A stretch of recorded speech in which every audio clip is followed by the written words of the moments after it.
నా ఇంజనీరింగ్ కానివ్వండి, నా పని కానివ్వండి, దాని తర్వాత నా ఎంబీఏ కానివ్వండి, నేను అమెరికాలో చేశాను. స్టాన్ఫర్డ్ యూనివర్సిటీలో నేను ఎంబీఏ చేశాను. చాలామంది నన్ను ఒక విషయం అడిగారు, స్టాన్ఫర్డ్లో ఎంబీఏ చేసావు, తిరిగి భారతదేశానికి వచ్చావు, స్టాన్ఫర్డ్లో నువ్వు ఏం నేర్చుకున్నావు అని అడిగారు. స్టాన్ఫర్డ్ ఎంబీఏలో ఫైనల్ ఎగ్జామినేషన్లో టీచర్లు ఉండరు, ఇన్విజిలేటర్లు ఉండరు. ఎగ్జామ్ పేపర్లు తీసుకొచ్చి అక్కడ టేబుల్ పైన, ఇంత పెద్ద హాల్ ఉంటే టేబుల్ పైన ప్రొఫెసర్ గారు పెట్టి వెళ్ళిపోతారు. మాకు ఒక ఆనర్ కోడ్ సిస్టమ్ ఉంది. ఆల్టర్నేట్ చైర్లో కూర్చోవాలి. నేను కాపీంగ్ కొట్టను, ఎవరైనా కాపీ కొడితే రిపోర్ట్ చేస్తాను. సుమారుగా అంటే 2 సంవత్సరాల్లో ఒక 30-32 ఎగ్జామ్లు మేము తీసుకుంటాం. ఒక్కరు కూడా కాపీ చేయాలి.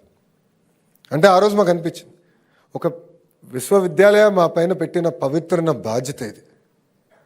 ఆ మార్పు నాలో తీసుకొచ్చింది. ఆ మార్పు సమాజంలో రావాలని బలంగా నేను నమ్ముతున్నాను.